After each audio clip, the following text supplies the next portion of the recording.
This event was really fun. It was very, very, very interesting, and the cars reflected their owners in really fun and interesting ways. I bet. So, as I understand it, it's basically like private owners who have tuned their cars are competing. It is the original intent was home built tuner cars. Okay. That did not work out. And I'll tell you why. And it's for the same reasons that home-built tuner cars didn't work when Zach and I tried to do the tuner car challenge a while ago. Right. And it's the same reason that I struggled with doing one takes with home-built cars. They all just fucking fail at the last minute. The owners tinker at the last minute, and then they break shit. And they drop, like, we had like 4 or 5 homemade tuner cars drop out in the 3-day. And then you end up having sort of shop cars, not like flashy SEMA shop cars, but cars that are like the personal cars of the owner of a small shop. We had a bunch of those, like shops you maybe have heard of, maybe not heard of. Yeah. And it was either a customer car of theirs or their personal car. And like, we didn't intend for it to be that, but like, it's what we had to do to make a show. Got it. And I think it'll be fine because the cars they were all street legal and they were all regularly street driven. Most of them were driven to the event. Some were trailered, but not because they couldn't be driven, but because they came from like fucking far away. So didn't you say something about somebody came from Buffalo? This one kid, Henry, had an IS300 with like a first-gen IS300 with like a 700 horsepower, 1JZ, giant turbo, and he drove it from fucking Buffalo. Wow. Good How old is he? That's awesome. 21. He's in college. Wow. It was a college kid car. But it was cool. It was a really cool car, though. The fucking motor spun to $9,000. Whoa. It was proper. Jeez. It was cool. Yeah. I mean, it was cool. There was so that was a home built car, or not affiliated, a car not affiliated with any shop. I think the kid did some work on it and had shops work on it, but it was just his car, and he had to drive it home, and so he was brave, Good for him. to come down and have that car, tested like it was, and it was tested, for real. No, I found him. Yeah, there he is, and it was a nice little car. I love those cars. Yeah. It had matched wheels on it, for the record. When I'm allowed to visit Buffalo, I'm going to have to find this kid. Yeah, he goes to not SUNY Buffalo. He goes to UB. Yeah. And dude, he uses it for track days and for drifting. And good for him. Can you play the audio of that, Zach? Because it's a lovely sounding car. Do you just have to play it on the TV? Yeah. Oh, weird.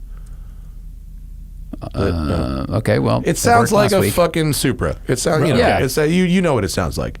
First gen IS that sounds like a Supra. Great little cars. I love the gauge cluster. Yes. Look at that. Yeah, I love them. Sounds That's proper. great.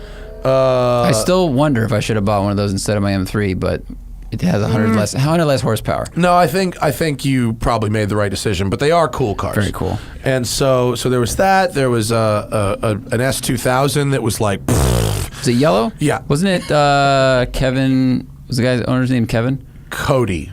Oh shit! It looks a lot like the Time Attack S2000 I drove that was owned by Kevin Burke. Oh, really? Yeah. Oh, yeah. This thing was 600 horsepower. Ooh. Fire out the hood, fire out the exhaust. No interior, carbon Kevlar interior panels. Holy shit! Gnarly, very light, lots of aero. Yeah. And then the Mustang I referred to before, which was a pro-charged GT, with some suspension. Nice car, pretty standard build, but a nice car.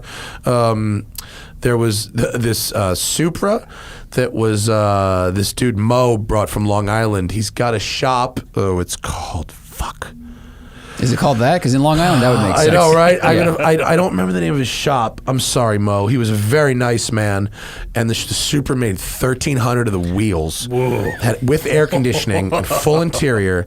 And dude, this car had Mickey Thompsons on it. Nobody was like, hey, road course event, bro. He shows up. It didn't have skinnies on the front, had regular tires on the front, but fucking Mickey Thompson's 12 psi MTs on the back. Okay. Petrol Works. There it is. Petrol Works. That's his name. Thank you, Zach. Nice. There's the car. It's very unassuming. Apparently, it was the only fixed roof Supra turbo built in silver that in '95. Whoa. Oh, look at those tires, Bro. Look at those tires. Yeah. This fucking thing spun the earth the other way. Dude, you go on a straight, you point this fucking thing straight and forget first and second. You just don't even bother with that. You put your foot in it at 4,000 RPM in third gear and it goes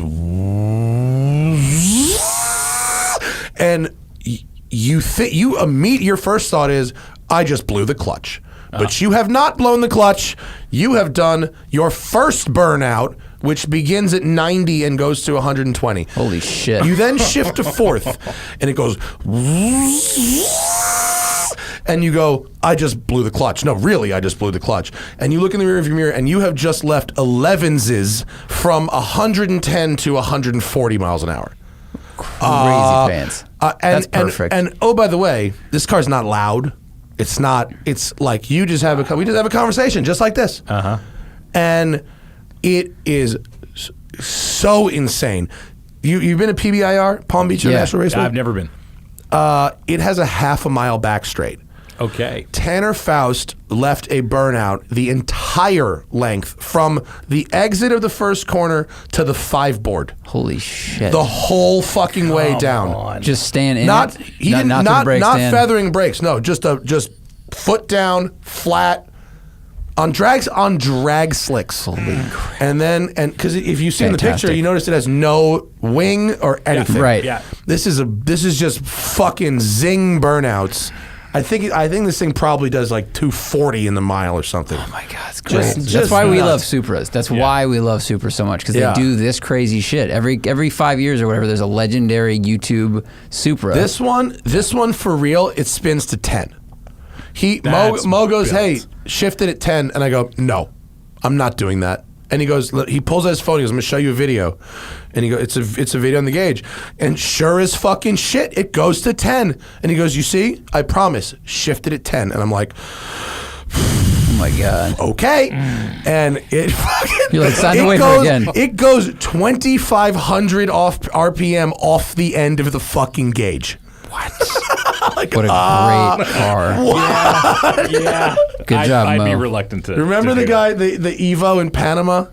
When the guy, remember Evo gave age cluster, Evo 9, it went all the way around the tack, didn't and get then one. after that, it was your diff settings. Okay. After the end of the tack, below it. Right. So this dude in Panama, I'm driving his Evo, he goes, sometimes I shift gravel, and sometimes I shift snow.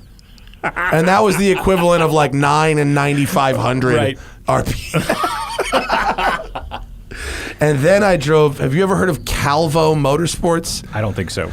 There's a guy named Antonio Calvo. He's like from Brooklyn and he lives in Texas. So combine Brooklyn attitude and Texas execution. Okay. And he's a fucking lunatic. He's a nut. His customer, Zach, that showed up was a fucking nut. They're both fucking nuts. They're out of their mind. And this is a Dodge Viper ACR, Right. with twin 76 millimeter turbos What? on a 9-liter engine. Twin? A 9-liter build. It makes 2,000 horsepower on E85, and it makes 1,400 of the tire on 93 pump gas, and it's purple. The license plate was violet, and oh, by the way, it has a fucking sequential. So 2,000 horsepower. No lift shift. Sequential. That's awesome. You know that like farty UPS truck noise? So it does that too. So it's not like the Supra where it's the smooth. It's below 4, and then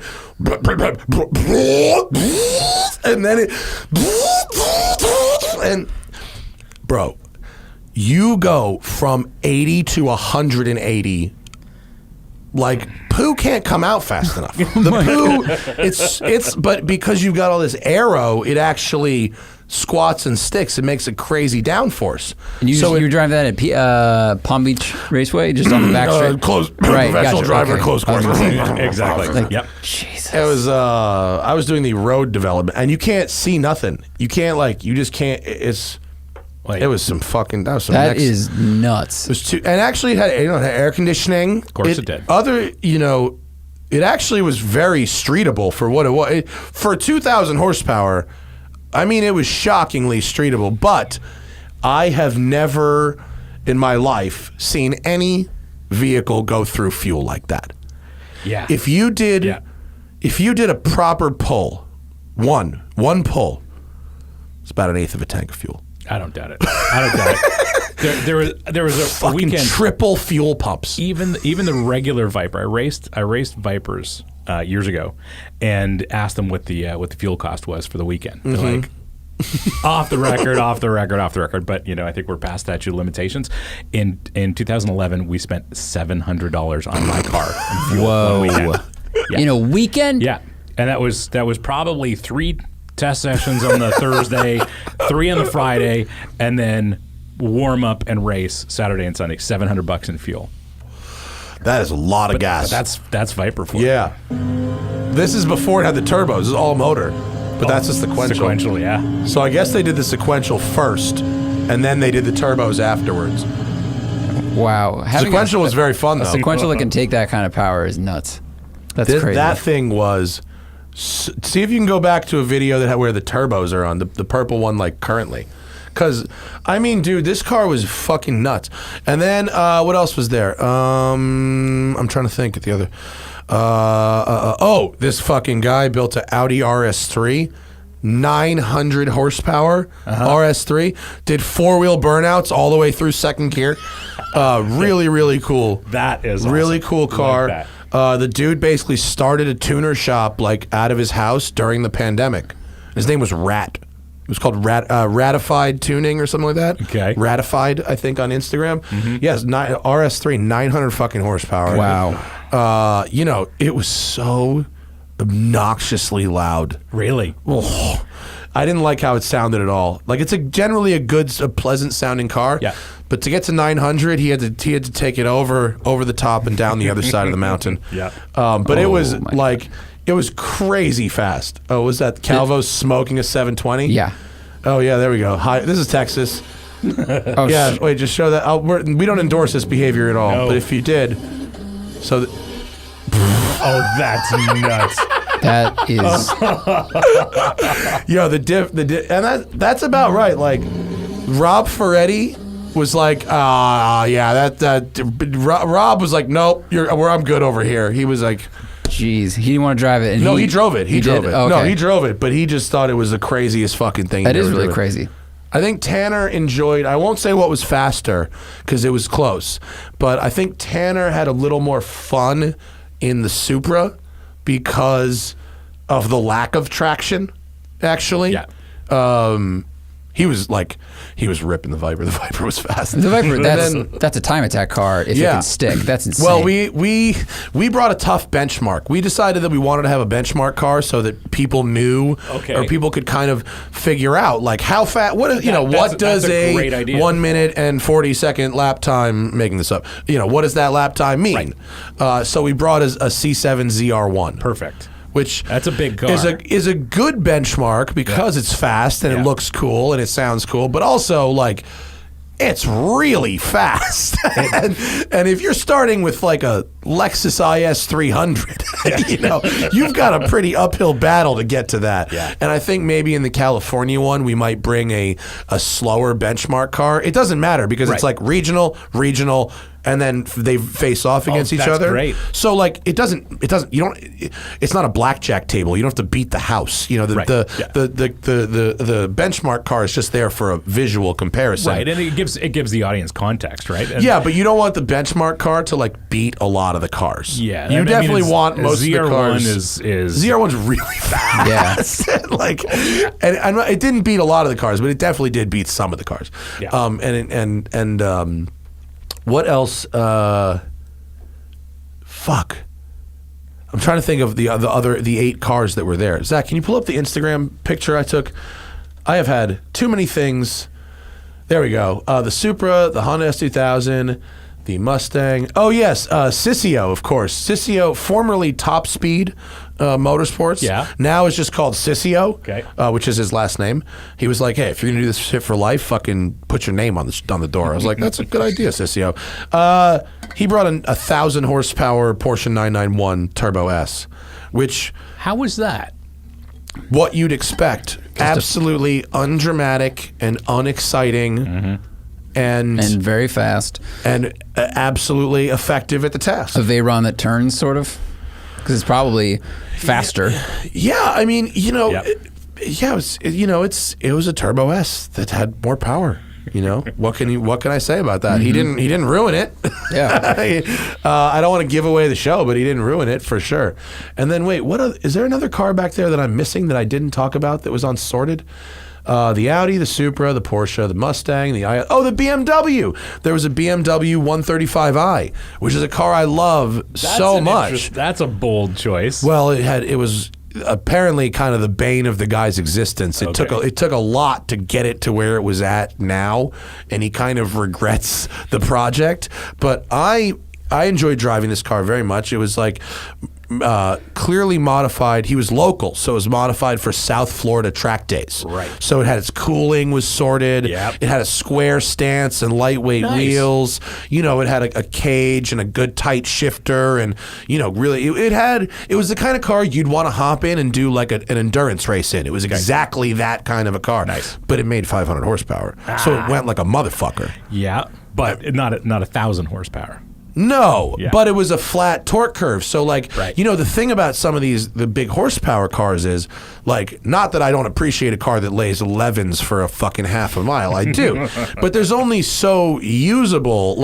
If your power band comes in at 6, how often are you above 6? Yeah. You know? But if you've got a power band with peak torque at 2,500, now we're talking. Now we've got right. usable. That's right. And so I hypothesized that on the track, that a wider power band would prove a better lap time than a higher peak torque number or peak horsepower car. Yeah. And I won't say if I was right or not, but I enjoyed driving the car a lot. Yeah, that sounds like a nice package. But I mean, stacked up against 1,200 or 2,000 horsepower cars, forget it. It was down a little bit. A little bit. I mean, not everything can be 1,000 horsepower, No. but the Viper and the Audi and the Supra, considering the ridiculous horsepower levels, and the Mustang was 700 horsepower. The S2000 was the only one where so much weight had been pulled out of it that it became painful to fucking drive. It was the most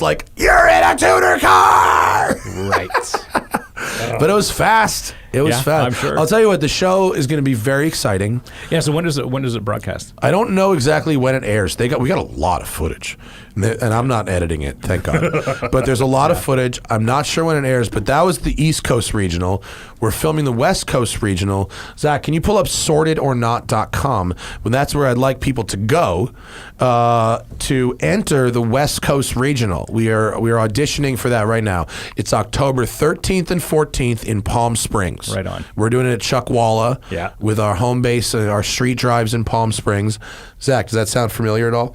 Want to go to Chuckwalla again? It's a great place. We filmed many things No, there. Zach and I filmed our tuned tuner shootout back in 2015 there, and it was great. Yeah. And so we're taking entrance right now to compete and then face off against the winner of the East Coast regional, and then the winner of that, we're going to fly you in your car somewhere awesome, like a dream driving destination. Whoa, cool. That's great. I can't guarantee say where it is because the original plan was the Nürburgring, and depending on what happens in the next few months, maybe that still could be the Nürburgring, but likely not. Probably If not, it would be somewhere amazing, a dream destination in America. But that's the prize. The prize is That's we're going very to cool. send you in the car to an amazing track day somewhere that you probably wouldn't normally go with it.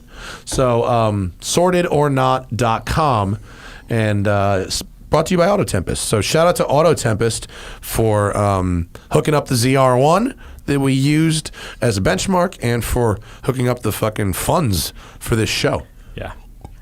That's not easy. So what platform is it being? It's going to be on broadcast YouTube. I'm Oh, not no really kidding? sure if it's going to be on our channel. I feel like it's going to be on maybe Ferretti's channel, but like Okay. we actually left it to Auto Tempest to make the decision of how they wanted to distribute it. Which, you know, you're writing the check. Have at it. Yeah. Like, have at it. And whatever, you know, I'd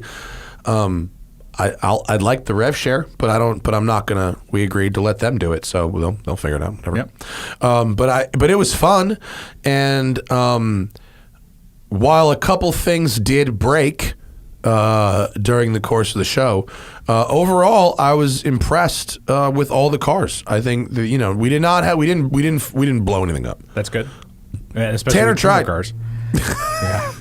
No, he's so fucking good. I love working with Tanner. He's one of my favorite people to work with. He just like, especially on the occasions when you're working with him away from like the cameras, like Right. not our cameras, but like, Yeah. you know, the cameras and like, you know, the sponsors, and he doesn't, you know, and he can chill a little bit. Like, he's a very fun guy to hang out with. He's a lot of fun. Right on. And we had a great time, and he had a good, he's like, I never get to drive like random people's cars. He came on our podcast and was talking about how he wanted to go around the country and drive random people's cars. And I called him like a week later. I was like, hey man, I got a gig.